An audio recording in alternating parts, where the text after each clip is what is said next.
New Sprint Right Option podcast has been a couple of weeks, but some things to talk about. The Niners have some new coaches. We have some Senior Bowl talk to go through, some draft prospects we like. It's never a boring offseason for the 49ers. Let's talk 49ers football now. Welcome, everybody. We are live. My name is Jason Aponte. I am Andrew Pasquini. We're working. That's it. We're working over here. That's it. Let's go, Niners. Let's go, Niners. Sprint Right Option podcast. Oh my goodness, we are live. It's another new edition of the Sprint Right Option podcast. I am Andrew Pasquini, joined as always by the beautiful Jason Aponte. Jason, how you doing today, man? I'm good. I haven't seen you in a while. And you changed your background. What's going on with that? Man, the desk was about 10 feet that way. I got so much more room in my living room now. Got to figure out what to do with Jackie Daytona. Maybe a little too close and personal for Jackie Daytona. But man, it's a little bit different of a background. It works well. A little behind the scenes. It's very obvious. My recording studio was in my living room. Mm-hmm. So when my girlfriend would try and live in the living room, she couldn't because we're recording a podcast. But now I'm in the back corner of the living room and people can actually live in the living room. So it's a little bit different of a background. Did not move yet. I was hoping to move earlier, but that's okay.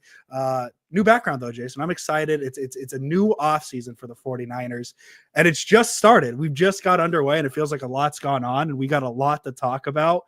But yeah, man, it has been a minute. I've been excited. Do you want to do a quick week 18 review since we haven't talked in a minute? No, I wanted to keep the what we do in the shadows thing going and ask you if the hat is cursed. The hat is cursed. It's very cursed. I don't know why Laszlo keeps trying to get it. I think my favorite thing is that Nick Kroll is always the one who tries to steal it back. And Nick Kroll is very, very good in what we do in the shadows. Yeah, no, it's a great show. Did you catch the last season? I'm sad it's over. I haven't, but I did open up my Disney Plus, and for some reason it was there available to be watched. And I have Hulu as well, too. I was like, I already have Hulu, so I was just a little confused. I opened my Disney Plus one day and I saw what we do in the shadows there, and I was so confused why that was there. But yeah, the more people who watch it, the better. It makes me happy. It's a great show. I miss it already. Hopefully they redo something. I don't know. We'll see. But Jason, let's dive into the Niners because the Niners, no segue here, a little bit lucky. They put all their eggs in one basket for the defensive coordinator position in Robert Saleh, and it took some incompetence from the Jacksonville Jaguars to get there. Some connections with Trent Baalke, which is always fun for Niner fans, right? We love talking Trent Baalke here on the Sprint Right Option podcast. But the Niners put all their eggs in the basket of Robert Saleh, and Robert Saleh is now the 49ers defensive coordinator for the second time. Happens last week, obviously. We every take has been taken. We are here to talk about it now, though, because first time to talk about it. Jason, I had the conversation with you maybe a month ago about kind of seeing the Niners evolve, their defense evolve from Robert Saleh to DeMeco Ryans and then devolve in the Steve Wilkes-Sorensen era. My biggest concern, and Stovey 4x4 ING says people need to realize this isn't a one-year fix, and that's my big concern here is Robert Saleh with all the head coach kind of attention. There we go. There's the word. Attention's a hard word for me to remember, apparently. All the head coach attention. Is this something that Robert Saleh you think is going to be here for a couple of years, or do you think this could be another one and done defensive coordinator for the 49ers? Well, first I want to ask you why it's wrong. Where did the saying eggs in one basket? What's the problem with putting all the eggs in one? I know what it's used for to describe something, right? It's like, don't count your chickens, that type of thing. Yes. But what's the issue with putting all your eggs in a basket if it fits and you can carry it? Yeah. All right. I think not from me. A lot of people I think were a little worried that if the Robert Saleh situation. No. Oh, you're just talking in general. You're talking about I am talking about how the saying came and what's the problem in real life. If I have 12 eggs and they fit in a basket, what is the problem with carrying all your eggs and putting them all in one basket? I know what the saying means. I know what it means as a metaphor. In real life, if you can fit all your eggs in the basket and carry them comfortably, what's the issue? Anyway, The thing I is Googled it. In this yeah, analogy, the basket is an investment like a stock or bond, and the eggs are your money. If you put all your eggs into the same basket and that basket fails, i.e., the share price suddenly tumbles, you may lose some eggs. I just Googled it, Jason. That's all I all got. right. But I understand. I was ready to defend the Robert Saleh No, decision and all that, no. and you're like, no, I'm talking literally the metaphor. I'm I got you an I'm answer. talking Did my best, I'm sir. talking literally. I'm talking literally like what's wrong? Like if all my eggs fit, I can carry them. Okay, look, actual football analysis. So if this is a one and done thing with Robert Saleh, I think it signifies two things. One, the defense was really good because nobody's going to take Robert Saleh on as a head coach if the defense does not perform. So that's good news for the 49ers. And if you're worried about well, who's going to be next? It does seem like KJ Wright is the guy that is getting the warm seat, right? Like, and it almost felt like that with Salah and D'Amico. And KJ Wright talked about I the first 3 years was under Robert Saleh, and he certainly feels like he's the next one. So if you want to take the optimistic approach, which I am always optimistic, never pessimistic, never negative is Ever. if he does leave for a head coaching job, that means one, the 49ers defense was very good. Two, that means that KJ Wright's ready to go. And that's something that I think that they really are behind the scenes trying to get him going. So I don't really have too much of an issue for it. I don't know what the future holds. If it is 1 year, if it's 2 years, that's fine. If it's 2 years and he gets hired as a head coach, funny enough, the 49ers will get another compensatory pick for the hiring of a minority coach. And that would be ultra hilarious for the 49ers to pull that off twice with the same guy. But realistically, if it's one and done, that's fine. That just means the 49ers defense was really good. And if it's not, I mean, and if it is, then, KJ Wright's your guy. And if it's not, then, you could be looking at a comp pick. I don't see how this is a bad thing either way, one way or another. Yeah, I think I'm at a point where I think some sort of continuity would be nice. I think that's a big word that I've used quite a few times with the 49ers. Continuity along the offensive line. I would like some continuity. So maybe if like Saleh can get us 2 years, right? Because one thing I do see a lot of people talking about is the personnel the 49ers have and how difficult that's going to make it on Saleh in this first year. There's an entire offseason. I don't really want to have that conversation about what the personnel looks like because there is a chance where the Niners really rework the secondary, rework the pass rush, make it work with Saleh, and the pieces are just going to fall in place. Like there is that chance. My biggest fear is yes, the 1 year of success. Like I like what you said. If we're a year away from today, Jason, and we're talking about Robert Saleh getting head coach nods, it's because the Niners defense fixed itself, right? It got better. But then it comes into we're turning it to KJ Wright. Kind of the same thing with the Sorensen situation, first time DC. So it kind of runs into those questions again. But yes, I think if you get that 1 year of Saleh, let's be honest. If we get 1 year of Saleh where we're talking about him being a head coach, we're not talking about potential head coach possibilities for him in 1 year because we're probably talking about the 49ers playing in Super Bowl 60 if the Niners defense returns to what it can be. And again, I feel like the handoff from Saleh to KJ Wright feels more like the one from Saleh to D'Amico. And yeah, KJ Wright may have some issues early on. I think a lot of people saw that with D'Amico, but I wouldn't just say that it's going to be like going from D'Amico to Wilkes or Wilkes to Sorensen. That's fair. I mean, again, I like to be ultra optimistic. I think this is that kind of handoff where it's going to be right to a former player who is getting ready for this. And it felt like D'Amico was being primed for that the entire time as well, too. I mean, for all the things that we talk about with the 49ers, whether it's negative or positive, one thing that you can say for sure, now, this doesn't count now because these guys were brought in outside and Sorensen was actually promoted from within. But the 49ers always have a plan. They have this farm system of coaches. One guy's ready to take the next guy's place, and it's worked for large parts. The Sorensen thing obviously didn't work, but Wilkes was an outside hire. But for the most part, Saleh to D'Amico and then McDaniel to, there's always a guy ready to step in, always a guy ready to help. So I believe in that process a little bit more than I do anybody else's. That's fair. Yeah, no, the fun thing about Saleh is it's not the nice thing I like is it's not damaged goods, right? It's not like this is a situation where the head coach miserably failed. And yes, you could say he miserably failed because he did get fired. But that, if you think that was a Robert Saleh situation, I can show you the remainder of the 2024 Jet season and show you it was not a Robert Saleh. So that is nice. It's not like they're bringing him back as like a wounded puppy, I guess would be the term I'd use there, of, hey, we need to get you back to where you were. The Jets defense was working in those first few weeks. It just everything else wasn't, and Aaron Rodgers obviously didn't like him. I think does this mean we could officially kill the like Aaron Rodgers to the Niners joke we always make at the start of every offseason? Solace here, probably no Aaron Rodgers. Are we dead on that? I mean, I wish we weren't, because I have the perfect meme for it on Twitter. Like, Okay. you know, the from that movie with Malachi, the guy from Atlanta, where he sees the guy and he's like, how you doing? He's like, I'm great. He's like, fantastic. He's like, I hope you have a better week. Like that would be like that sort of interaction. And then we wouldn't be able to make the jokes of, well, the training camp competition of Tom Brady, Aaron Rodgers, Kirk Cousins, Brock Purdy is going to be electric. So yeah, no. I think you can close the door on that. Okay. Yeah, for sure. Well, then, can I give you a fun name? And this is pure speculation. This is Andrew connecting dots, and this will be our fun speculation for the day.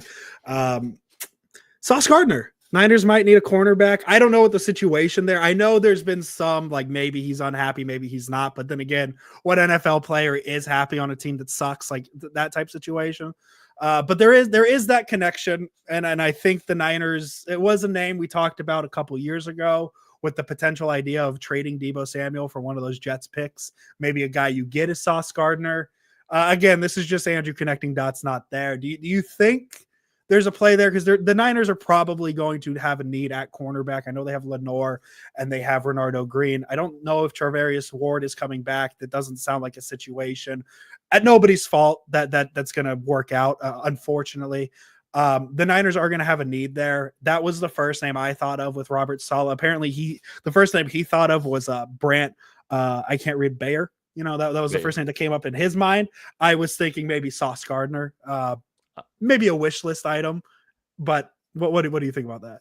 The easiest answer is DJ Reed. I think that's the one that everybody should be focused on. DJ Reed, and then you watch the outpouring from Jets players about the Saleh hire, and how could you not think that they would want to come back? So we're gonna get the band back together. DJ Reed, Javon Kinlaw, Solomon Thomas, come on down, and let's get the band back together. Let's get everybody here. Just this follow. Is me crossing out Mason Graham on my Mason Graham. No, thank you for don't what need him anymore. Solomon Thomas, Javon Kinlaw, you're back, guys. We're getting the band back together. We want to bring back all this 2019 vibes and everything, and that time. Let's just go balls to the wall when it comes with it. No, but DJ Reed could be absolutely put in as a slot corner. He has put out himself in a point where he can have a big market. Like at this point, the book is out. Like nobody's sleeping on DJ Reed anymore. That's one of those ones that the 49ers regret. But again, when you have so many good players, it's hard to do that. But DJ Reed's the first one that jumps out to me, because I do think Charvarius Ward goes to the AFC East. I do think he signs with the New England Patriots, actually, and they use him there. But if it's DJ Reed, then you can keep Lenore out there. You have Renardo Green. That's the one that you really look at. And I mean, I think you can't discount the outpouring of Jets love about this. And they didn't want Saleh fired, right? That's what you get for allowing the franchise to be hijacked by a conspiracy theorist. And that's what you get. Like, and then, you have to bring Alan Lazard and Nathaniel Hackett and go get Devontae Adams. And it's just, the large thought around the league with Robert Saleh is the Jets were Jetsing, and it's not Saleh's fault at all, right? Like, and he just was a scapegoat. So yeah, I do think, but I want to say this. I think if we're talking about Jets players that are following their coaches, I think the special teams coordinator would actually be someone who would be more inclined to bring some of those guys over, because one, those guys are dying to get away from the Jets. No matter how much you're excited about Aaron Glenn, they've been a successful special teams unit the entire time that Boyer was there. And then they were, top of the league. They've scored punt touchdowns. They've gone for fake punts.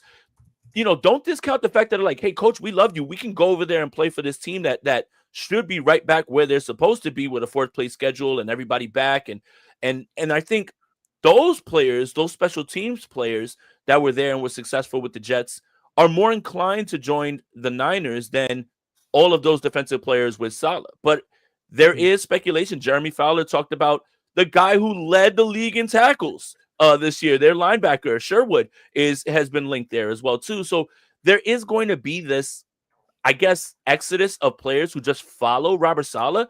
But I think it would probably be more on the special teams unit because Boyer's done a really good job at identifying. And I think that's the part when everyone says, how do you fix special teams? It's not throwing stupid, needless draft picks at kickers and punters. It's actually identifying high-impact special teams players. The Jets have been able to do that because they've actually been, for all the things that they've been bad at, very good on special teams aside from this 1 year.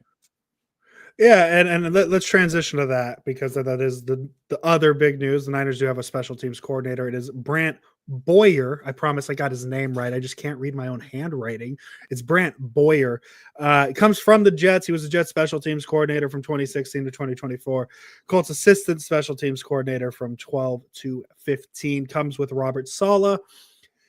And listen, I'm not going to sit here and tell you I'm an expert on the Jets special teams unit. I don't even think I'm an expert on the 49ers special teams unit because I don't think such expert exists because I've watched those special teams units for the past several years.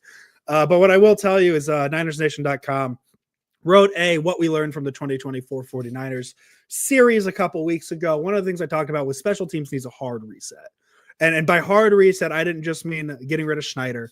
I mean, kicker gone. I mean, punter gone, right? And we can fill the names out there. Maybe the only one you keep is Jacob Cowing just because second-year player. You see what happens.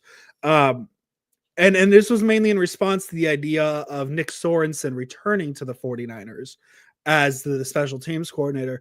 And I said, at this point, the Niners just need somebody new, somebody who hasn't been in this building, somebody who hasn't been, I don't want to say poisoned by it because special teams has been just the most mind-numbing thing because Robbie Gould really cleaned up a lot, right? Robbie Gould cleaned up a lot of things on the special teams unit, but it was still very bad outside of the field goal kicker. And all of a sudden the Niners get one bad kicker. And now people are kind of realizing how bad it is. Not saying people didn't realize how bad it was 4 years ago. But it's felt like a poison situation for a long time now.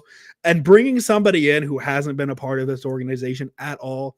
And I know Schneider was not a part of this organization. That connection with Seattle, maybe a little too close for me because you know how much Shanahan likes those Seattle defensive concepts. Oh, inside job, double agent. Inside job, double agent. Pete Carroll, inside job. The second, thus, this is the last week. Imagine if we had this talking point. Like, hey, Jason, did you see the Niners were thinking about Pete Carroll as a defensive coordinator?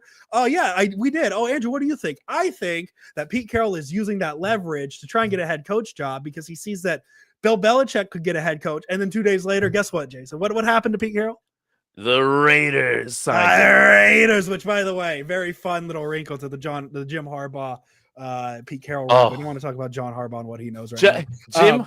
Jim Harbaugh and Pete Carroll are Batman and the Joker. They're destined to do this forever. I love it so much. Like, so excited. Find someone who hates you as much as Pete Carroll and Jim Harbaugh hate each other, please. Oh, yeah, I love it. Love it so much. I'm excited. And it's nice, too. It falls easily with Carroll being on the Raiders, so we don't have to, like, pivot any fandoms. Like, because if it was Harbaugh on the Raiders versus Carroll on the Chargers, I would still have to cheer for Harbaugh, but I don't have to switch allegiances. But the thing I like about Boyer, it's new eyes. It's new set of eyes. I saw the DVOA stat where it was rotating years of, like, top 5, bottom of the league, bottom half of the league, top 5. And the rotation is nice because 2025 is a top 5 DVOA year if we continue that. So that would be very nice from the special team side. But Jason, I've talked entirely too much about special teams. Get your thoughts on it with the Brant Boyer hiring. Again, I think, the proof is in the pudding when it comes to the rankings and how they've done. There's plenty of film of them executing fake punts and having punt return touchdowns. And I think, again, the coaching is one thing, but identifying the players and being able to get them to operate as well, too. So I think that's the real talking point. Mm-hmm. It's less about, can you just fix this? It's, can you identify players that will help you? And again, hopefully some of those Jets players say, listen, I'm tired of being here in New York and New Jersey. It's fucking cold. Like, I need to get over there and they're winners and we're the laughing stock and we're starting over again and we need a new quarterback. Like, I don't want to be here anymore, coach, and I'll go with you, you know? So I think that's the part, you know, and again, for me, I've been very much in the camp of, I don't really want to know the special teams coordinator name. And if you do know his name, it's probably not a good thing. It really just feels like almost like when a rookie comes in on the offensive line and you don't hear his name called. Good. We don't need to know the special teams coordinator name. We don't need to know, you know, where he lives and what he's done and I don't care. Just fix it. But I do like this hire, and I do think it's going to be good. All right, Jason, we just talked about all the things that have happened. Let's talk a little bit about off-season plans, kind of what the Niners can do to navigate this off-season. And then we'll get into some players that we like, because I think that's more fun than talking about an off-season plan in January. We don't even know who the Super Bowl champion is right now. But I think the first part of any off-season plan is identifying the needs. And I think the biggest need for this team is some sort of defensive playmaker, whether it be on the pass rush, in the secondary.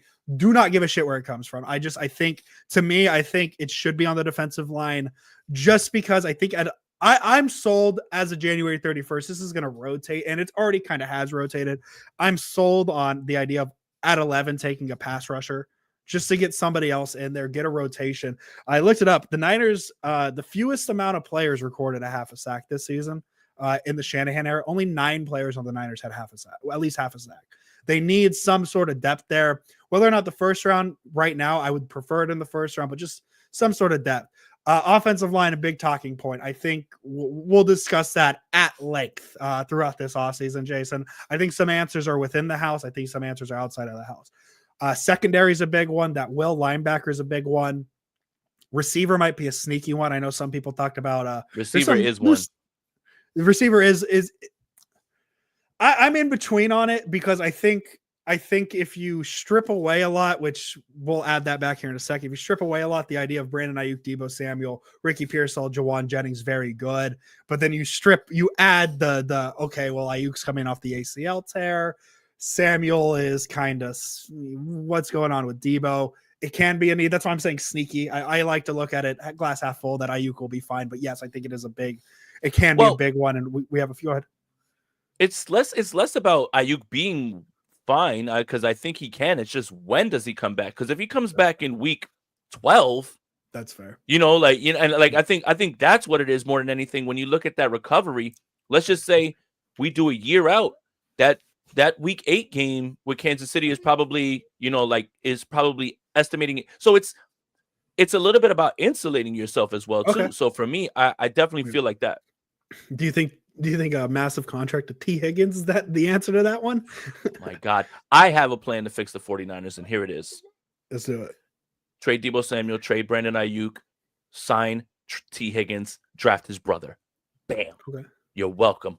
Is that who Jaden Higgins is? Jaden Higgins is his brother. Western Kentucky franchise record for receiving 2 Higgins, a Jennings, a Cowing, and Pearsall. You should be fine with that. No, it's obviously a joke, but yeah, it is pretty cool to see Jaden Higgins tear it up at the Senior Bowl, and Trevor Etienne. You know, it's always insane to me to see families just continuously pump out guys that are just going to be making the NFL, man. Like those are some strong genes, man. If he's there at 11, I don't think he will be, but if he's there at 11, screw everything you said about defense.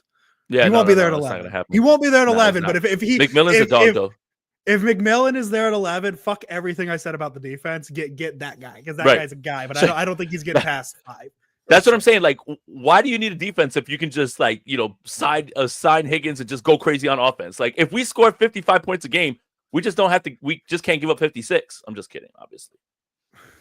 I say, man, you have to say that you're kidding, because someone in the chat's going to be like, hey, you hear this guy? Who lets them talk about football? Like, hey, guys, man, we let ourselves talk about football. That's clearly being facetious. Clearly. No, that's a good point, though, because it like, I didn't think about it, because to me, I'm so, and this is such a, like, I'm a podcaster I'm so numb to, like, ACL injuries that players are coming back so fast at this point that, like, I didn't even think halfway through the season. Like, it did happen. Like, it was the Chiefs game. It was halfway through the season. So that is tough. That is a tough one to turn around on. The problem is, it's not that it's the ACL, because you can bounce back from that. It's ACL and MCL and probably the PCL. And that's it's the Navarro Bowman injury. Yeah.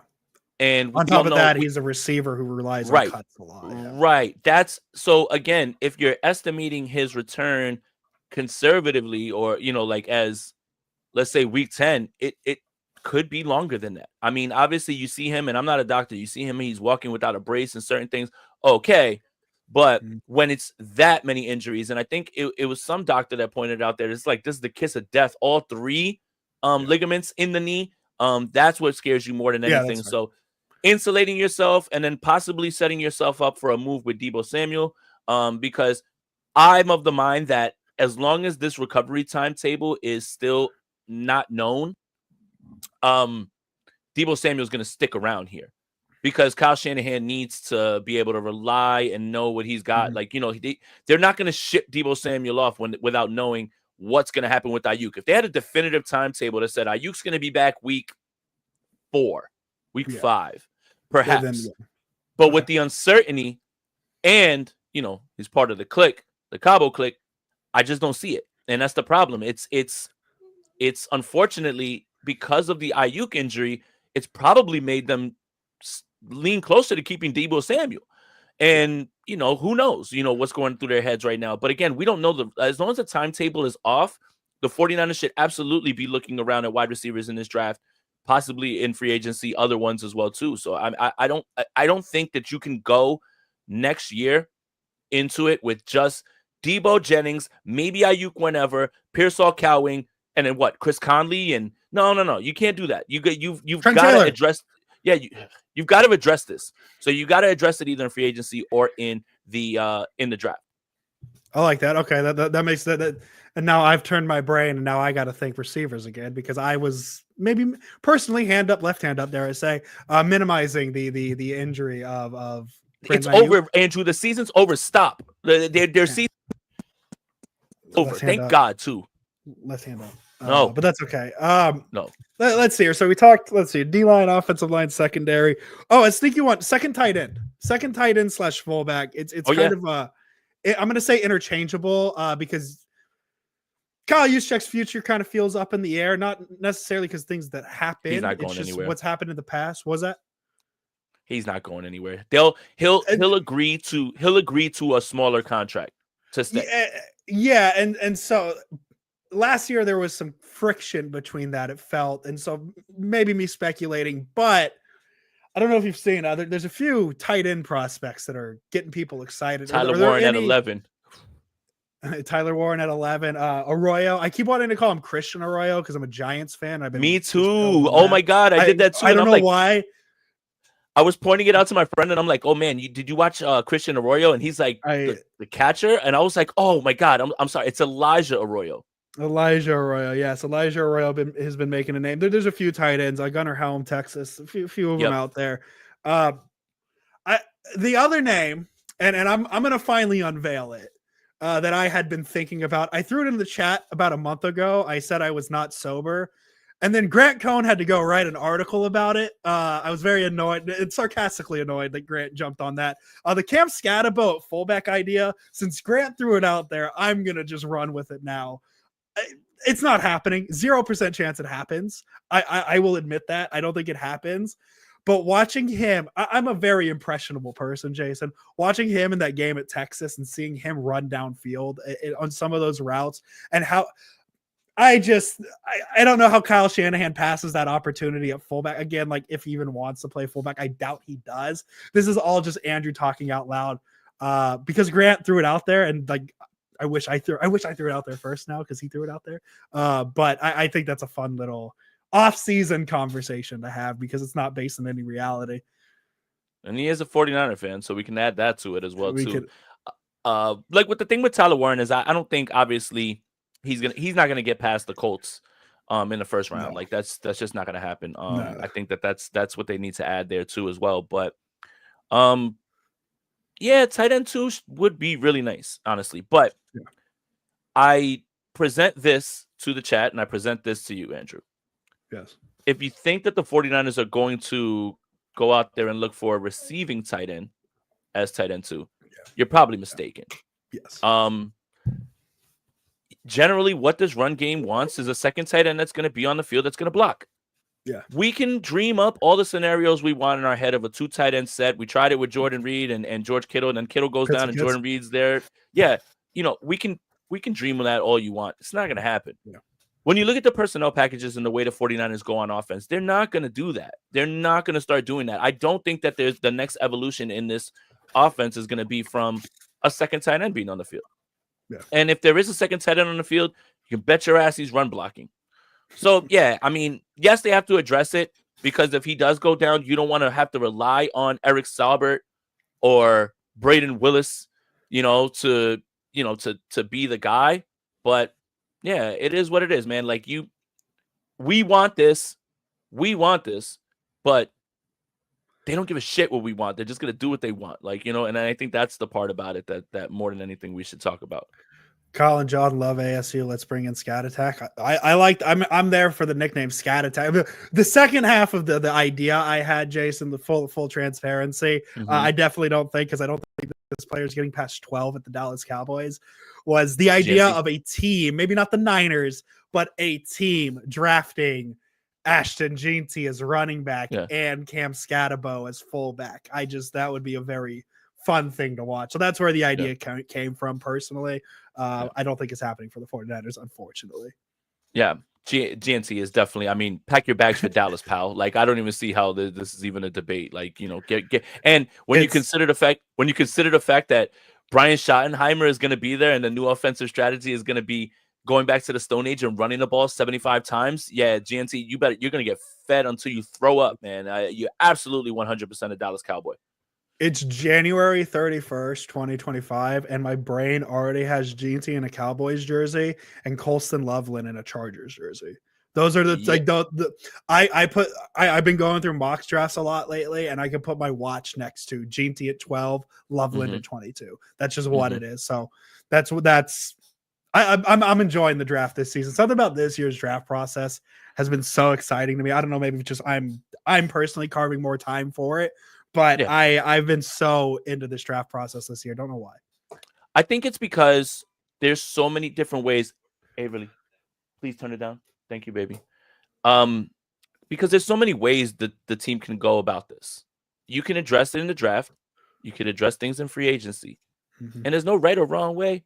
No. And I do have some ideas, particularly on the offensive line. It's what I've been writing about lately on Niners Nation. Can I hear one of those ideas? Because I threw out an idea for NinersNation.com. So I would like to hear your thought on kind of how to tackle the offensive line. So Trent, Pooney, fine, right? Okay.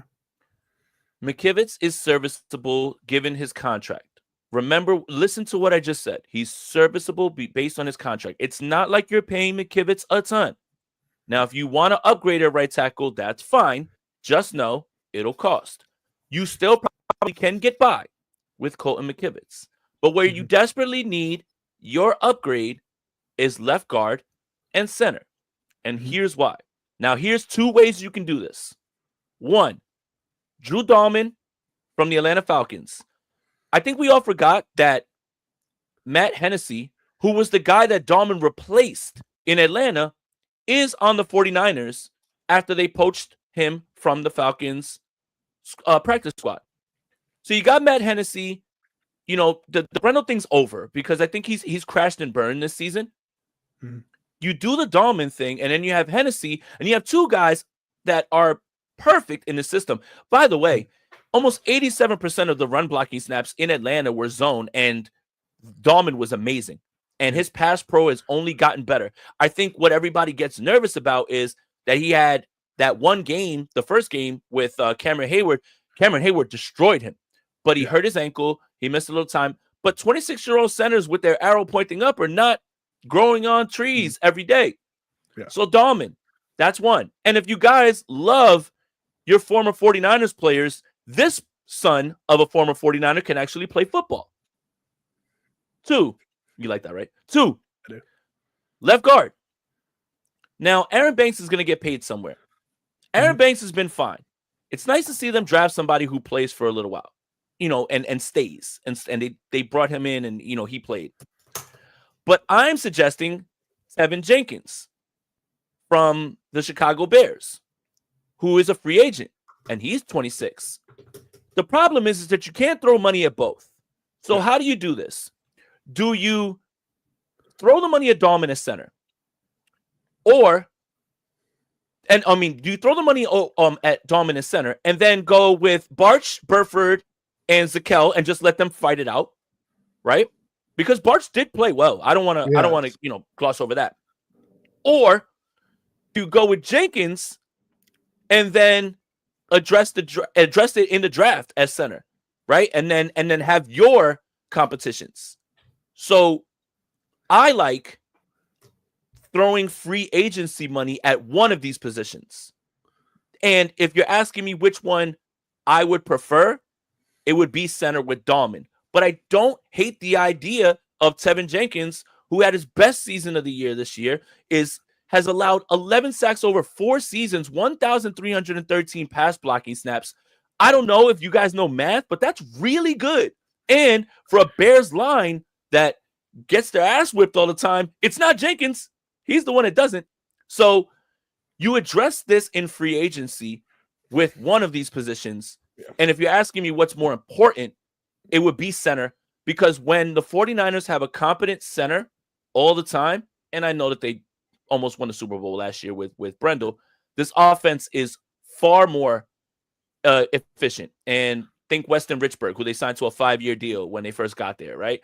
Think Alex Mack for the 1 year. If you can find yourself a 26-year-old guy and you're not putting a Band-Aid on this thing anymore, that's your guy. You're going to have to pay up because he is like going to command top 3 center money. But the position that's more important, in my opinion, on the offensive line for Kyle scheme is the center. And the center got his ass kicked all year this year. Yeah, I absolutely agree. Everything you just said there. I think Dahlman is the option. And I think the Niners have told you that. They bring in Weston Richburg. They bring in Alex Mack. Shanahan likes trusted centers. He's not going to turn it over to a rookie. He could turn it over to somebody on the roster already. But I think to me, center's that position you go out and sign, and Dahlman's that guy. Guards, I'm at the point. Puny, you and I agree. It's Williams and Puny are the only 2 guaranteed offensive linemen on this team at this moment. I think everybody agrees with that, not just you and I. I think Puny, whether you want to move him to left guard, right guard, whatever you may do, I know there's been thoughts of moving him to left guard. I see people in the chat. I'm all in on Ben Barch, man. I'm simple. I think with how this team handles the offensive line, I as fun as it is to see how good the Detroit offensive line is and some of these elite offensive lines, the Niners have shown you time and time again that they can do it with an average to above average offensive line. And I know it's a 1-game sample size, but Ben Barch also, it's not like he's a guy that doesn't have a past in the NFL, right? It's not like a Jake Brendel who had minimal starts before. I mean, he didn't have a ton of starts, but it wasn't 3 starts like Brendel. I think he had 1 start before the 49ers ran to him. Well, even before that, now I got to double check how many starts he had before coming to the 49ers, because I could be way off base. But even too, he had before the 49ers, he had 20 starts in the NFL, right? Brendel? No, I'm talking Ben Barch. Ben Barch. Oh, okay. That's what I was like. Brendel had 1 start before he started. Yeah, Brendel had 3 starts with the Dolphins. Right. So I see people making that comparison. And even if Puny isn't switching, you could put Brendel at left guard because that's the position he came in at. The tackle, I'm at the same point as you are, man. I would love to upgrade McKivitz if they have to run into the season next year with McKivitz. Is what it is. I know people won't like it. I do think is not nearly as bad as this course has grown. Because again, and I know I was on the McGlinchey side, you could see what Denver's paying McGlinchey right now and kind of compare their numbers and see the Niners are getting a better deal. I'm not saying that he's better by any stretch of McGlinchey. I'm just saying look at the price points. He might be. Well, I will say this. You could definitely make the argument that he's at least close to McGlinchey, and he's at least close. Yes. And when you actually consider the value on the contract, what you're getting, that's the way that McKivitz, his evaluation has always been skewed, but it's never been viewed in the right way. Meaning, you should be looking at it like, hey man, for $2 million, we're getting a guy that is average, some games above average, and other teams are paying for far worse play. Mhm. Like that's the way that you should. If you expect Colton McKivitz to be a top something, then that's just purely That's your on you. fault. Yeah, that's just you. But if you look from a value standpoint, but I guess this ties into the argument that a lot of people have about not all the way valuing, or giving all the money to but again, when you listen to the philosophy, when you hear Chris Foster say, we want guys who score touchdowns, that should kind of just tell you what they're thinking. Like, and that's, they're not going to change that over 1 year, I don't think. No, and that's why Dahlman, like, to me, is if they're going to spend on this offensive line, it's going to be Dahlman, because that's the only position they've outside the two positions the Niners have told you they care about on the offensive line is left tackle and center, because those are the ones they consistently replace with people early. They get Trent Williams after Joe Staley retires. They go from Weston Richburg. I know there was a couple of weird years in between, but Alex Mack into Jake Brendel. They go out and get centers. Yeah, well, Grasu, obviously, we got to mention him, right? He was I just yada over. Well, Grasu, did you know? This is a fun fact, and Rob pointed this out. Rob Stas Guerrero, shout out to him. Hortis Grasu is married to Sabrina Ionescu. I did not know that. I did not know that either. That's a hell of a name sequence there. Yeah, Hortis Grasu, Sabrina Ionescu, and what's funny is I don't think Hortis Grasu's played football after that 2020 year with us, with anyone. You can look it up. I want to say he started for somebody like a year later. He had one start for the Raiders after he played in 6 games since 20. Oh, so here, I got you. 6 games since 2020, 4 games and 1 start in 2022 with the Raiders. So he took 21 off, and then 2 games in 23 with the Raiders. There's your Ronus Grasu update. Doesn't matter because he's Sabrina Ionescu's husband, so like he's fine. He's good. He's fine. He's fine. But again, I think there's different ways to go about it. I think you've got almost like this is a Spades reference for anybody who's ever played the game Spades, the card game. You got 2 definites and a possible, meaning you got Trent, you got Pooney, and your possible's McKivitz, but you've got 2 that you've got to upgrade one way or another. And there's different ways to go about it. And that's the thing. You can address both in the draft, but I wouldn't suggest that because you need someone who can hit the ground running right away. Now, whether you choose left guard or center, there's options there for you.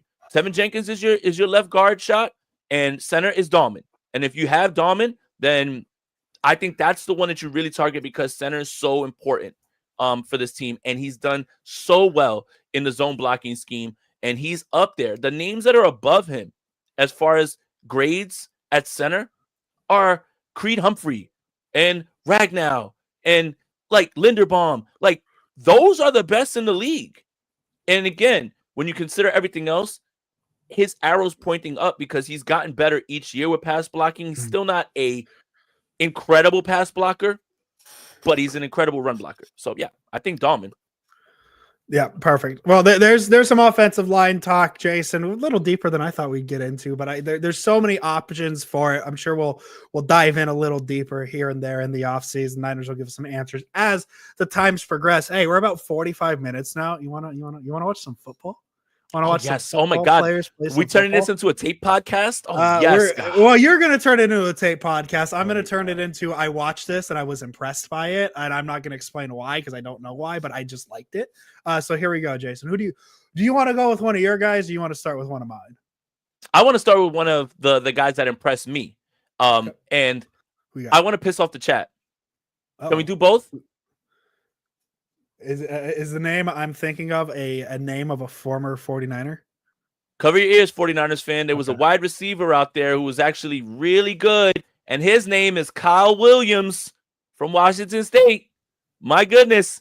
Now, Andrew's very much a vibe guy, right? When it comes to like, I don't need that vibe. I don't need that name. Get that name out of here. And Andrew will push someone up his board based on a fire name. If you got a fire name, Quantrill Knight, right? You know, like Andrew would be he would be a huge Montario Hardesty fan. Like if he was in this draft, like just based off the name, like just throwing him up there. But Kyle Williams from Washington State, I want you guys to watch this rep. This is a really good rep right here. Go for it, Andrew. I mean, it's a great release, and that's it. Like, creating separation from the release right off there. And I also want to preface this by saying these one-on-ones should be viewed with this perspective. These are not made for the DB to win. Yes. Now, if a wide receiver is not winning these, you should absolutely be, one, giving the defensive back credit, and two, be worried about that wide receiver. I got one of those, actually. Yeah. So in this one, and I've got two clips of Kyle Williams. This is a really good one. Look, just off the line, that's a great release, leaving that cornerback in the dust. Great play. That looks good. But the next one is the one that I'm really excited about if Andrew has it and he could pop it up. Again, these drills are not designed for the DBs to win. When the DB does win, that's when you look at that and you say that DB is really good, because it's not designed for them to do this. They don't know what's going on. They don't have any help, anything like that. But here we go. This is the one. So you want to see the physicality. You see it right here. He's getting held. That's a flag, but he comes back and he fights through it and he gets to the ball. I like his shiftiness.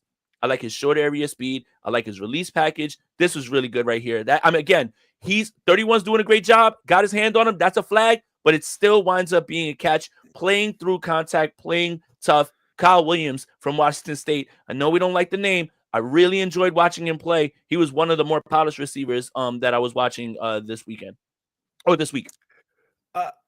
If it was Kyle Williams, the tight end. If it was Kyle Williams, the running offensive back, lineman, the running back, whatever it may be, Jason, I'd be in with you. Yeah. I don't think I could emotionally do it. Like I respect it though. Kyle Williams out of Washington State. I respect you as an individual player. I am scarred, and just because knowing the Niners' luck, he'll get the number 10 or whatever. Yeah. Kyle Williams. Just don't put it. No. What's Kyle Williams' number? I'm so blacked out. No, it is 10, but no one gets 10 again. No one. It doesn't go in the Ring of Honor. Just lose the jersey. Just lose it. Lose the number. Yeah, I don't want Kyle Williams, respectfully. I'm sorry, Kyle. I hope he's a fantastic NFL player, just not in the red and gold, man. It's just scarring. And you know what's funny is, this is going to be a longer episode because we've got a lot of players that we want to talk about because, thankfully, thank God, they finally, the Senior Bowl wised up and they gave us the film again because they went away from that. Last year was just like a highlight package. No, we have all these reps to go through and we have 3 days worth of it. So you have a good track record and a feel for these guys. But I want to talk about how this goes in a text message between Andrew Pasquini and myself. I tell Andrew, hey, let's get a bunch of our guys that we've seen on this. And, Andrew's been watching the film and he's locked in. I'm really proud of him in his draft. I'm locked in because I've been able to watch all of these things and I don't have anybody bothering me. I can focus in. Like I'm just watching everything on the computer. I feel like my brain is on fire right now from all the things that I watch. But I send a text message and I say, pick some guys. I'll pick some guys. And I cut the clips and I sent them to him and I said, here's Kyle Williams. And literally Andrew sends back, oh shit, man, no way. And it's just based off the name, he's off the board, man. Look, everybody has their way of doing things. I don't disagree with Andrew's way because of the name. Like every time you hear it, I see the helicopters flying across my face and it's all the PTSD. But Washington State, Kyle Williams, he did perform very well. And I kept seeing his name on the timeline and I was so tempted to troll and just be like, this can't go bad. And right, like if the 49ers go ahead and look, like what could go wrong? But no, realistically, he was very good. I encourage anybody to check him out. I have to get into his Washington State tape. But as far as what he did in Mobile, he looked very good and raised his stock. I like it. Let me give you a name. It's a name that I did not know about until yesterday night. I just passively had NFL Network on. They were running through they just had the reruns on of day 3. Let's talk Tim Smith just for a second. Defensive tackle or IDL. We got to use the draft terms. IDL. It's not defensive tackles. So weird. IDL. IDL. Tim Smith. They had best versus best, and this is against Jonah Savainia. I wrote that down, pronunciation, see if I got that right. I apologize if I got it wrong. I texted Steph this rep. I specifically texted her being like, hey, did you see this? And she said she really liked Savainia out of Arizona. And this is what Tim Smith did. Again, I want to kind of say the same thing Jason said about the DBs versus the receivers. The defensive tackles, an advantage here because it's one-on-one. There's not many instances where a defensive tackle is going to have a one-on-one situation. You're going to get help. So again, I just happened to see this one, Jason, and just watch really this good rep from Tim Smith. And I got multiple angles if we want to. Just not a chance. It's a really good rep. That's a really good rep. And I'm going to be 1,000% honest. I didn't know anything about Tim Smith before watching this. This is the only play I have of Tim Smith. But I looked him up, and the vibes I was getting was he's a space-eating run stopper on the defensive line. Now, can you think of a team, Jason, that maybe we talk about that could use a run stopper on the defensive line? And I was looking at it, and it's a lot. The rank I was getting was like 270th best prospect in this draft. So like you might even be talking about a UDFA here. I guess it's just more so to go into Jason. I'm impressed by one simple rep, and now I'm gonna rep Tim Smith until I die because of this one rep. So I just wanted to show Tim Smith because it does fit a need. He's not a name that I heard of until yesterday. I'm sure the draft heads know of him. Not a name I heard of until yesterday, but reading up on him, and I'm definitely going to watch him a little bit more now that I know of him. Reading up on him, it feels like a guy who can fit in the 49ers with what they need on the defensive line is a run stopper. So Tim Smith is a guy I wanted to talk about.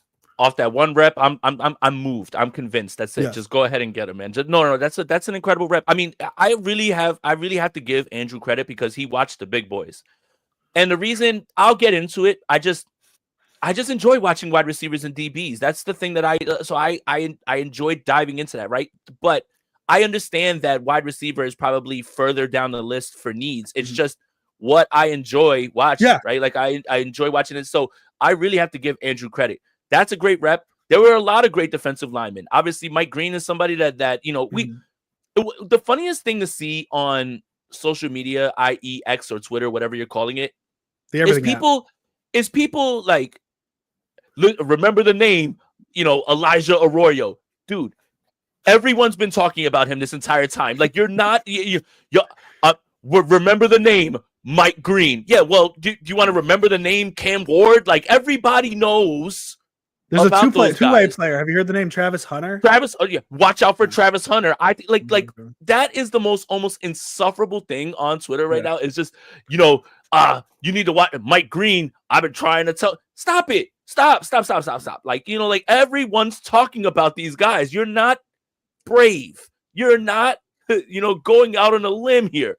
That would be like during the draft. I think Trevor Lawrence has a real big shot at being drafted number 1. Remember where you heard it first. Yeah, no shit, Sherlock. Like, it's just a lot of obvious takes, right? So I think that's what's important about going through this process is trying to find those people that nobody's really talking about or people that jumped out at you, because that happened to me when I was watching wide receiver. And we could pivot to my next guy.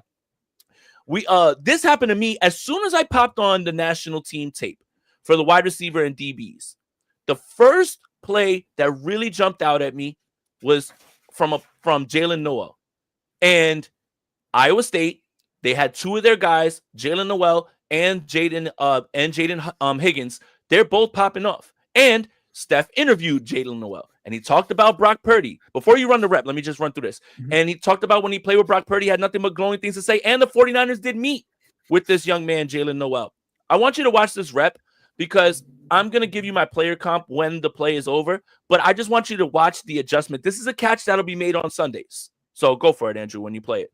So he's trying to get outside leverage, and obviously the DB does a good job of pushing him out, but he gets back. What he does here at the bottom, that adjustment for the ball and keeping both feet in, that's a Sunday catch. That's not a Saturday catch. I got this angle because you could see the catch better from the side. Yeah, this is a Sunday catch right here.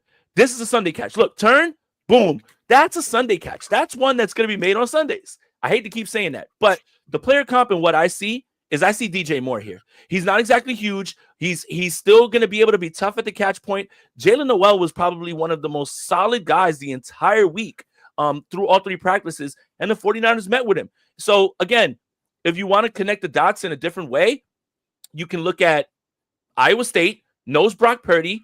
I like his skill set because I do think that he has the ability, if he puts on a little bit of weight, to play outside and play X.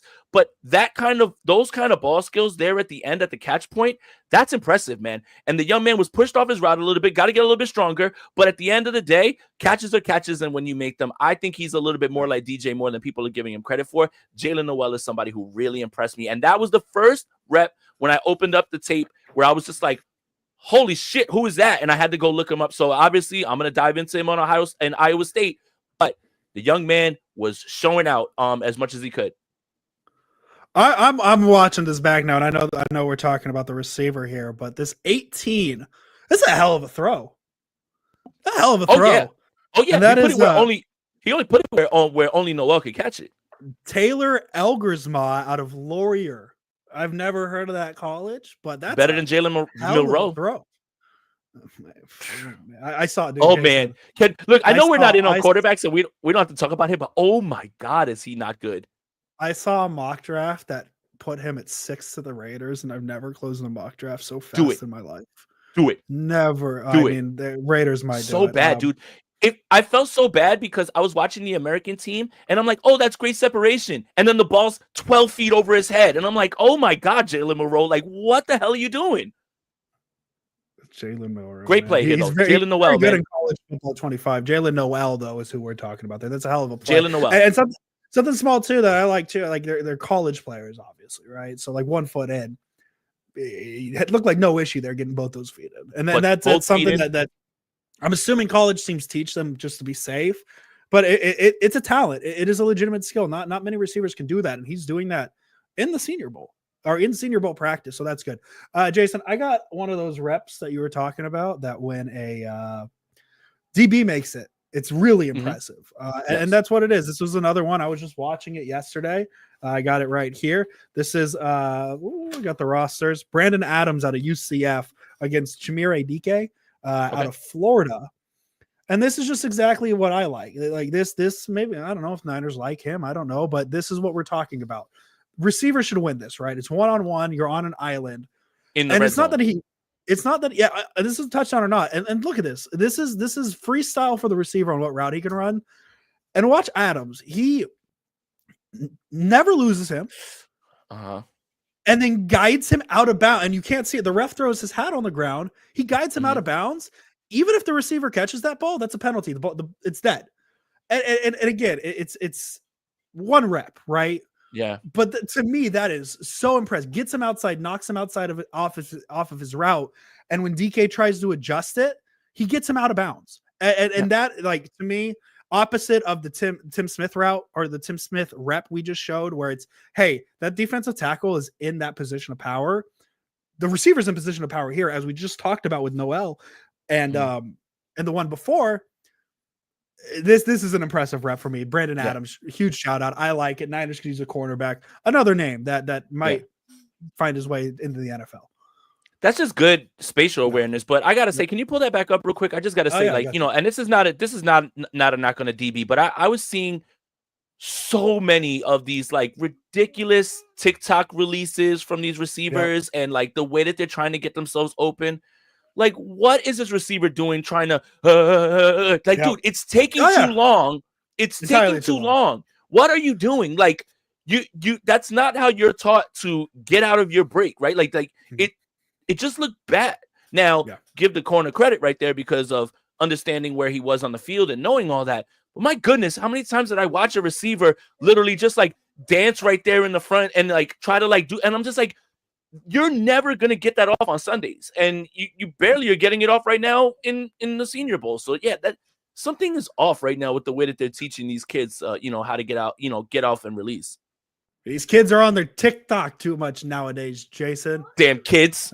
That's all I got. That's my take. Jason, who you got now? Are we going Tez? Let's do it. Tez Johnson. My goodness, man, what a baller. From Oregon. My goodness, I cut up so many clips of him because there's even ones where he's wide open and the guy's missing him like over the top. But Tez is a baller, man. And I wonder what rep is this one is. Let's see. Oh, okay. Is this the one where the inbreaker? Let's see. I got him labeled 1. Yeah. Oh no. This is all right. So go back. This is this is a great stack and stutter, and boom, that's it. The explosion right there and being able to get past him. Now look, it's over his head. That's not his fault. But what you see right there is you see a guy getting himself open with different ways, because I cut up different clips of different routes that he's run. Look, boom, and that's it. Once the foot's in the ground, he's by you. I really enjoyed what I was watching, and that's Restapo, I believe, from Miami, that's rooting him on, because he knows that should have been a touchdown, straight up. But again, stutter go, has enough explosion to get right past you, and with the DB obviously not at a disadvantage, this is still just a great rep, man. And and this is a better angle right here. I love this angle. Look, boom, boom. As soon as he puts that foot in the ground, he's gone. Well, what I like too is that this is a realistic route, right? This isn't a TikTok route, and like this. Yes, this is an island situation, but I mean, not to get too into the X's and O, but like this could be a cover one situation where there's only one guy. You can't see my mouse in the middle of the field, and this is an island situation. Mm-hmm. So like it is. I think to me that this is a rep that can show you something, because maybe there is a situation where this does happen in an NFL game. But Tez Johnson was somebody Tez Johnson was somebody who came into the Senior Bowl with some attention, playing for Oregon, does that. He only helped himself these past couple of days. And now it's, I mean, do we want to make the Denver connection automatically because of the Bo Nix thing and how close they are? And that would be a huge weapon out there in Denver. That's a good rep from Tez Johnson. And one that, as I said, like we talk about how, not necessarily a game situation, but there is a spot where that route can get him open like that in that deep spot, especially against a cover one or a situation like that. Let me get the other one up ready to go, Jason, for you. The other one, see, that one is great, but I want to show you the versatility, because that's a deeper route. But what you want is that short area quickness and separation. And especially if we're talking about possibly being in a 49er system. Look, I just realized I pulled the same one twice. So let me.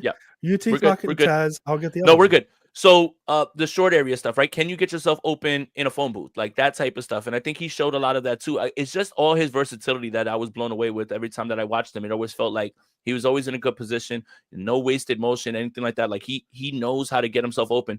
More of a polished and refined receiver than I ever could have guessed. But again, that's why you pop on the tape. So again, Tez Johnson, somebody I'm going to go back and I'm going to watch right there in Oregon as well too. But these reps that we cut up and we sent and everything as well too, they're really indicative of a player who is ready to go right away, and he won't need much development as well too.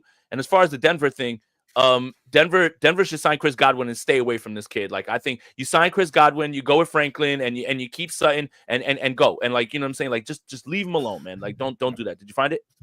You sent me the same clip twice. I'm an idiot. That's why. I'm going to send it to you right now. That's okay. If you send it to me, I'll pull it up real quick. I'll talk about my guy, offensive line. Now, this isn't Senior Bowl rep. This is Texas, Michigan, and this is a guy that I've been really excited about. Again, another guy I haven't watched a ton on. This is really the only game I've seen of his, and I'm gonna do a give and take here. But let's talk.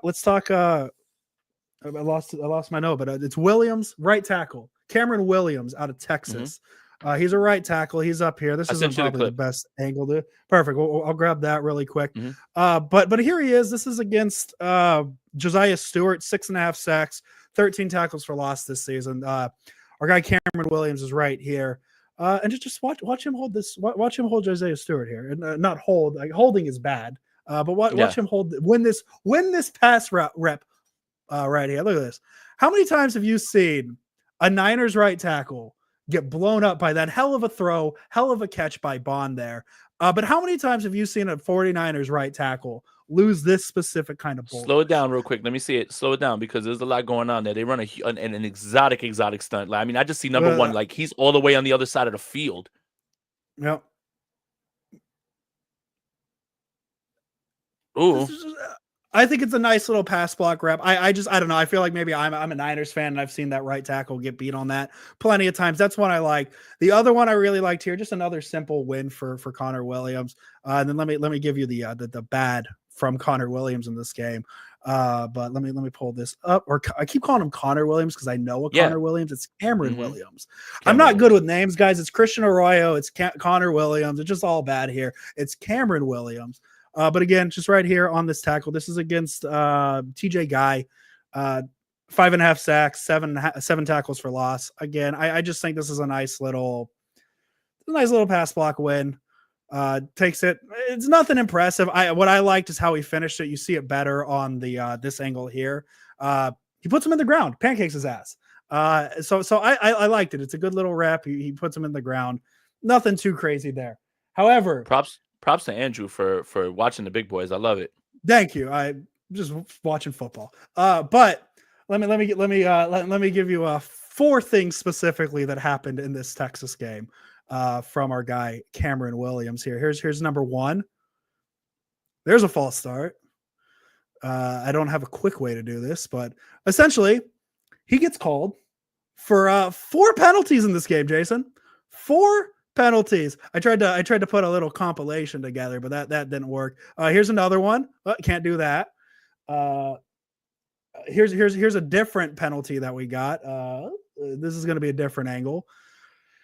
I should have cleaned this up a little bit better, but we talk on a podcast, Jason. Here's another one. Here's a holding that he got called for 4 penalties in this game. Not a very good game for him in this one. A lot of the things I've read, I like. He's a second round guy. Whether the Niners get him or not, I don't know. But if you want a right tackle replacement, I like Cameron Williams, not Connor Williams, out of Texas. Let me get that one rep that you sent me, Jason. Yeah, Tez Johnson. Tez Johnson. Let's go back to Tez Johnson. Then we can go back to your last guy here. Let me just pause it here. Boop, boop, boop. Tez Johnson, last rep, starting now.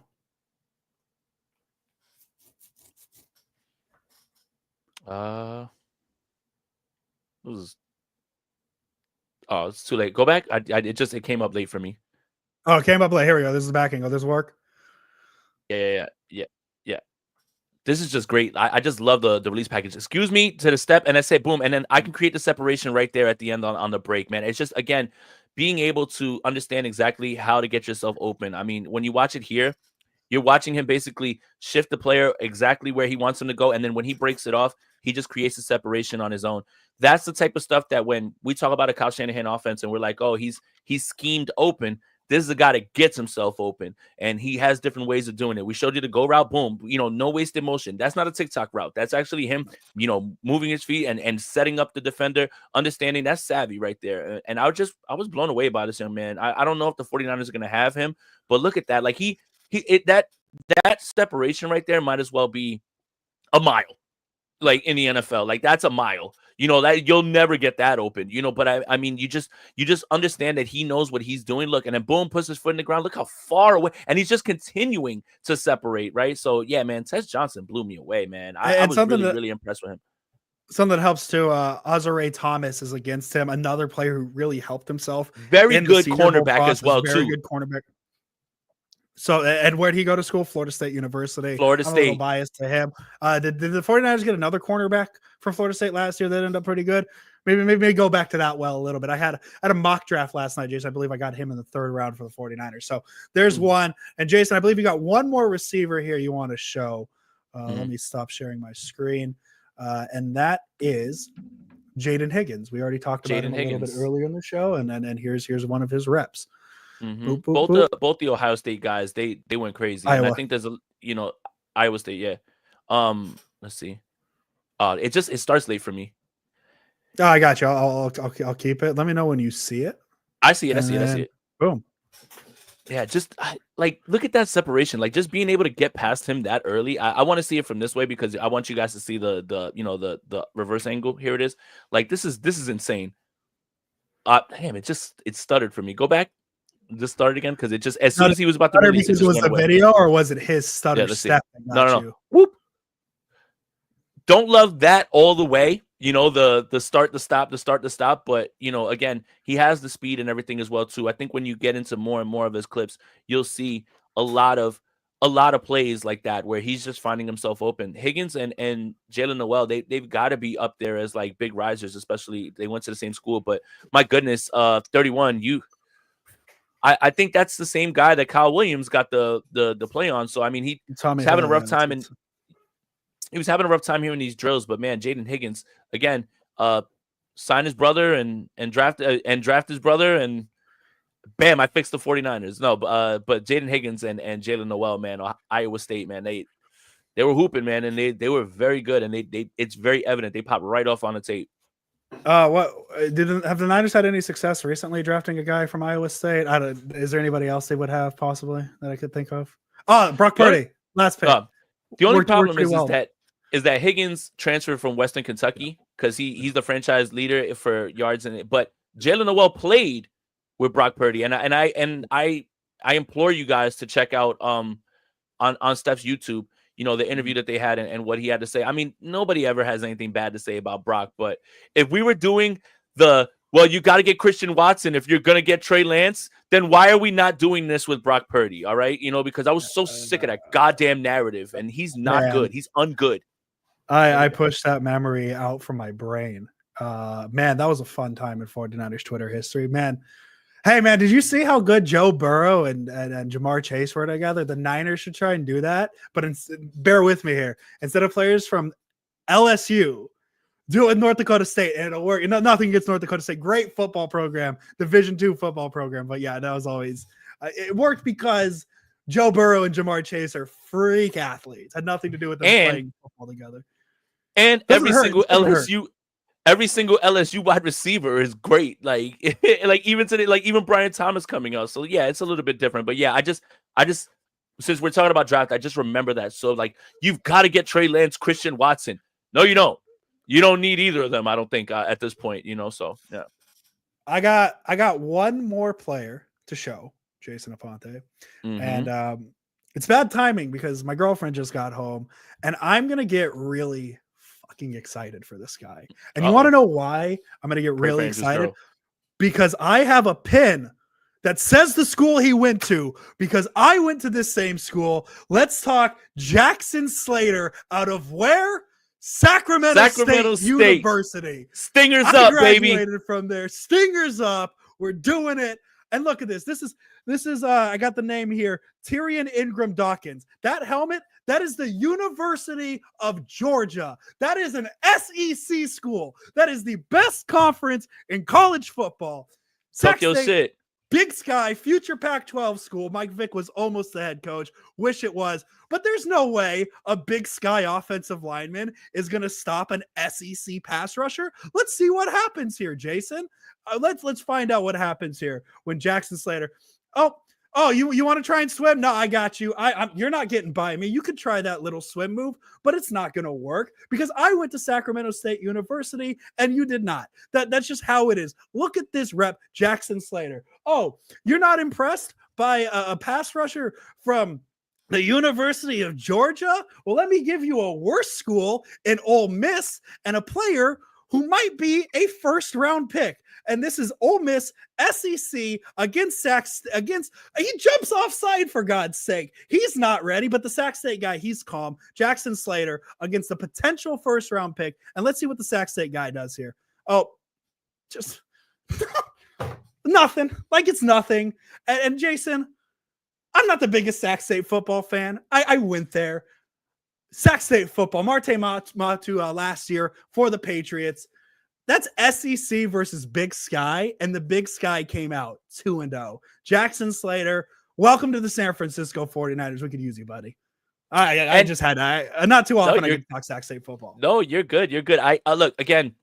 You watch him getting pushed back, but again, that's where the pocket awareness from the quarterback has to come into play because he's still got him right there in that spot. I don't think Andrew's saying that he's better than Gray Zabel because I think that he's like, no, his stock is through the roof. I just think that he's excited about this guy because of where he went. And those are pretty good reps because while you look at that and you say, wow, he got pushed back, that's where the pocket awareness from the quarterback, it never looks like he's beat, right? Like you're still engaged. And I think that's the part.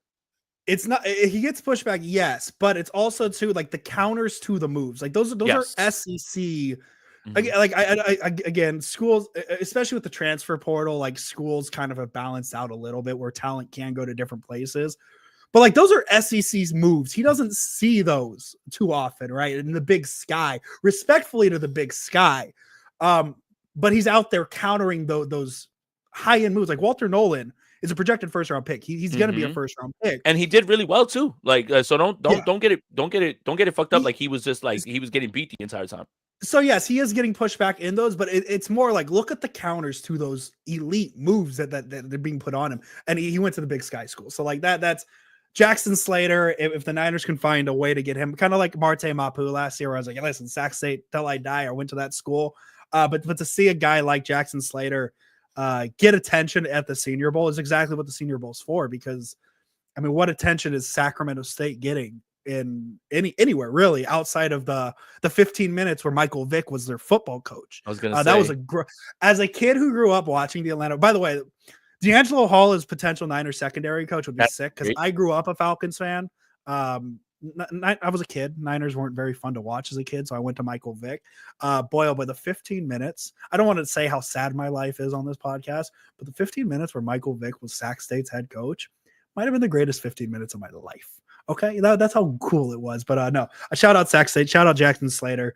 Very cool to see a player use a platform like the Senior Bowl to grow himself like he should. So shout out Jackson Slater and Big Sky over SEC. I think we just saw it. Yeah, and Michael Vick's tenure as your coach was like that Aaron Rodgers meme of him coming out with the American flag, exactly. like that. Yeah, but I like it. No, that would have been really cool. But look, Andrew, I've got to give you your kudos, man. You watch the big boys. You know, like that's not always the most glamorous thing to watch. I am going to lock in this weekend, and most likely Monday will be a much fuller breakdown of everybody, and especially people that I think that the 49ers should target. Look out for a Niners Nation article wrapping up the Senior Bowl with all these guys as well too. Gonna take this whole weekend to cut up a bunch of clips since there's no football, and unfortunately football is ending. And I mean, the draft is fun and all, but what am I going to do in my life, man? What am I going to do, man? I'm not going to complain anymore on Sundays. I'm not cooking up these parlays that are never going to come through. Or, I did want to let everybody know, if you're interested in joining Underdog for the big game, this is probably the best time to do it, because they are giving you a Sunday no sweat bet for the big game. So you can use that again, promo code Aponte, double your first deposit up to $1,000. So yeah, there's a lot of stuff going on in the Underdog world as well too. But I'm just like, damn, man, like I hate this, like I just hate this idea of no more football, no more, going to the bar, watching these games, all that stuff. And unfortunately the Bills and the Ravens couldn't get done. And now we're stuck in this unfortunate situation of like the Chiefs, one of the Chiefs or the Eagles is going to win the Super Bowl, and it's going to be terrible for us. I have a take on that.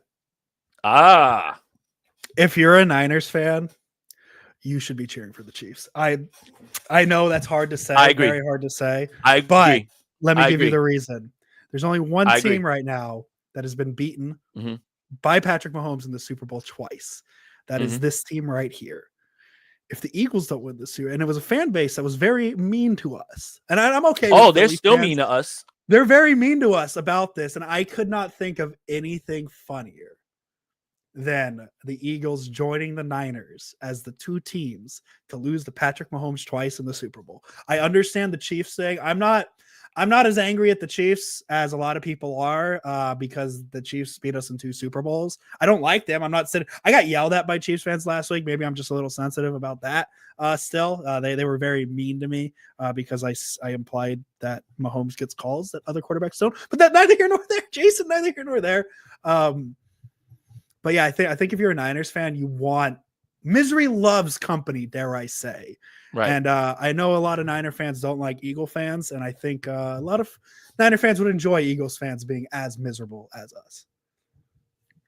Eagles fans are so insufferable that at the NFC Championship game, they goaded one of the most mild-mannered rappers in the world almost into a brawl.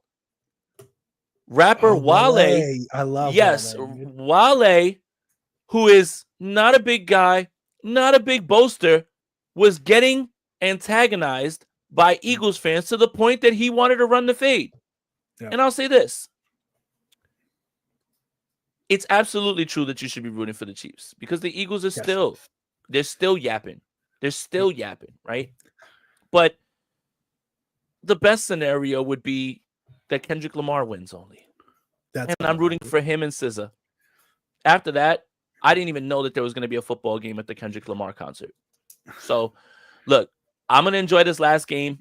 But just know that if the Chiefs win, it'll be nowhere near as insufferable as it'll be if the Eagles win. And we're used to the they Chiefs need winning at this point. and they need to be knocked down a peg. I saw a Eagles account that implied that through the first 5 seasons of their career, that Jalen Hurts is a better quarterback than Cam Newton. And this is when I realized you're fucking insane. And you need to be knocked down a peg. There is no world where that tush push merchant is better than Cam Newton. Cam Newton would run you over, not get pushed from behind. Nope. Cam Newton, during his first 5 years, was a far better passer. Cam Newton was the reason the Carolina Panthers went. So the idea that now Eagles fans are so in their bag, so delusional, so excited that they're implying that a former MVP and a Heisman winner is not better than a guy who gets pushed from behind to score touchdowns and hands off to Saquon Barkley and can barely pass the fucking football.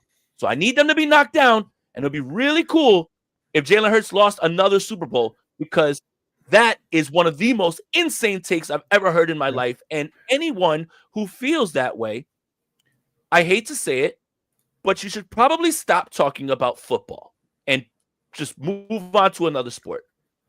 Jalen Hurts is better than Cam Newton. Fucking great. Jay, so you mentioned Kendrick Lamar and SZA, and I was thinking about an off-season thing we could do, and I'm just going to spring it on you. I can't think of a better segment name than Jason Aponte gives Andrew an album to listen to. Andrew listens to it and then reviews it the next episode. So on the spot, Jason Aponte, give me an album to listen to, because I'm trying to spread my music a little bit. I like the Bad Bunny album. That was very fun. But I want the music expert, Jason Aponte, because for the people who have been listening to Sprint Red Option podcast for 5 years now would know, but the people who are newer would not know. Jason Aponte, when we started the Sprint Red Option podcast, had a hip hop podcast. I did. And we would talk a little hip hop here and there. I don't know if you could tell by maybe certain colors of my skin that I'm not the biggest rap knowledge person, but I enjoy it. But I feel like I need to broaden my knowledge on it. So I can't think of anybody better to give me an album to listen to once a week or once every 2 weeks than Jason Aponte. So Jason, put you on the spot there. Perfect. You got anything? I already have it. Yes, I Let's do. And this album's anniversary was 20 days ago, and it came out 12 years ago. And I think it's very relevant to talk about today, because the artist that I'm going to give you is currently on trial for attempted murder. And I'm already all in. He's probably, his baby mama is probably the second most famous woman in the world, third most famous woman in the world. Okay. It's A$AP Rocky. Long Live A$AP. One of the best albums to come out of New York in a long time. And it doesn't sound like anything New York. What I want you to go into this album ready to listen to is a guy who is from a place in New York that technically probably has the most fresh fashion, up on the most stuff. It's the place that the Diplomats are from. He's from Harlem. A lot of this sounds like down south stuff, but it has the Harlem flavor, and he is the quintessential Harlem guy. Long Live A$AP by A$AP Rocky is the album that I'm giving you. And also, by the way, before you listen to it, you're welcome and congrats, because it's a fucking banger. Thank you. Never. That's what I like, because I know of A$AP Rocky. I know of him. Would have never gone out of my way to listen to him, and now because of this series. So now next week, or whenever the next Sprint Right After podcast, we'll have a handful more prospects for tape, and then I will break down Long Live A$AP. So how do you like that? Hell of an advertisement for the next week's show. I'm so excited. Let's do it. I thought of this the other day, where I was like, why don't I just have Jason tell me albums to listen to? Because I sit there and scroll. I'm like, I don't know what to listen to. I got Jason. I need to use it. So A$AP. It started with giving you MF Doom. Oh fuck! I listen to I've still okay. So this is between us, Jason. I've still only listened to the one album of his, right? Which is the one everybody knows it. Food. That's the one I've only listened to. I've listened to it like 19 times already, because it's just like so. Oh, I listened to while I didn't know about it until Christmas Eve, but Christmas Day, I was in Santa Rosa cooking, helping cook for my family, and I had MF Doom's Christmas mixtape on, and that was fun. That was very fun. So I'm gonna listen to this ASAP though. I'm very excited. I'd also say about MF Doom, he has like 3 other aliases, so you have to look through all of those as well too. And if you're gonna go to another MF Doom album, go to Mad Villainy, because it's an album with him and Madlib, and Madlib is one of the most underrated hip hop producers possibly of all time. Yeah, I look, I love this shit, so I could talk about hip hop. I don't want to just push everybody away though, but yeah, that's exactly how I got into the podcast. That's why I saved it till the end of the show. No, dude, I have known of, and like this is my muse. This is how well I listen to music, Jason. I have known of MF Doom my whole life, and I didn't realize it. People know this, Jason. You know this. My favorite band of all time is Gorillaz. Big Damon Albarn guy. First album I ever heard, Demon Days, 2001. There's a song called November Is Coming. I like that song because my birthday is in November. Always liked the rapper. Never looked into it. Never cared to look into it. Finally looked into it like a month ago. MF Doom. There you go. Yeah. It was MF Doom. There you go. So like, there you go. So I will listen to Mad Villainy. And now you said he has aliases. Is Mad Villainy under the MF Doom name? Just look up. It's like 4 of them. So just look up MF Doom aliases, and you've got to look it up, and then it'll come up, because it won't come up in MF Doom's catalog if you go to your streaming. You have to look it up under the name itself. I like it. Okay, perfect. Well, we got something to do now in the off season. We're trying to, dare I say, Jason, I understand, and we'll wrap up here. We're about an hour and a half. We've been a podcast that's tend to disappear in the off season, but that's because we do not want to do the dare I say the repetition that the offseason can fall into of Brock Purdy or Brandon Ayuk extension or stuff like that, right? The repetition of every little detail. So we try to avoid that. So we're going to try. That's why we have prospects we're going to try and talk about. We're obviously going to touch on the Brock Purdy situations that happen throughout the offseason when there are things that are worth noting. But we're not trying to do the like, oh, well, Jason, breaking news, sprint right off the podcast, new episode.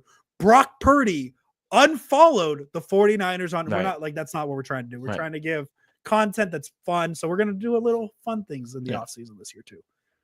I think what Andrew is saying, and the best way to summarize it is like the minute by minute minutia of things that aren't like just, it doesn't matter. Like, we're not going to do a whole podcast on, Michael Lombardi named T. Higgins as a sign with the 49ers as a signing. Like, none of that has any merit. None of that has any base in reality.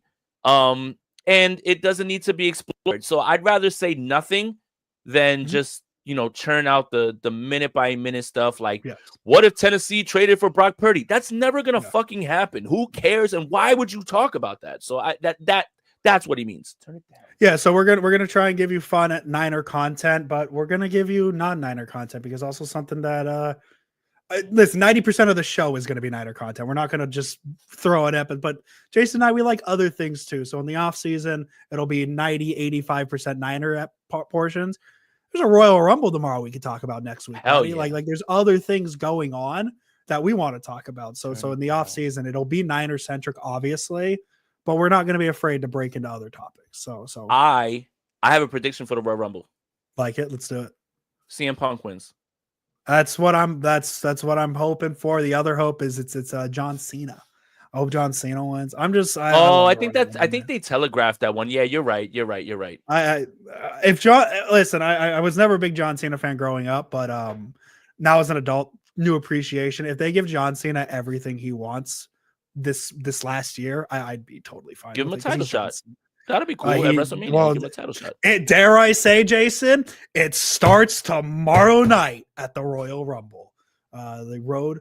Wolves versus Aston Villa. Yeah, I don't care, man. Wolves fucking suck, dude. They're so miserable to watch, man.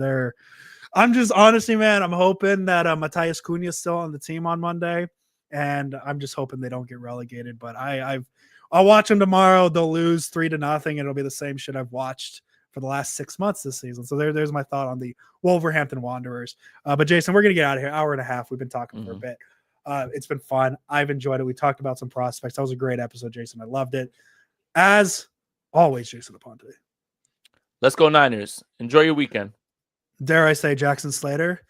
Got me feeling nicey. Welcome, everybody. We are live. My name is Jason Aponte. I am Andrew Pasquini. We're working. That's it. We're working over here. That's it. Let's go Niners. Let's go Niners.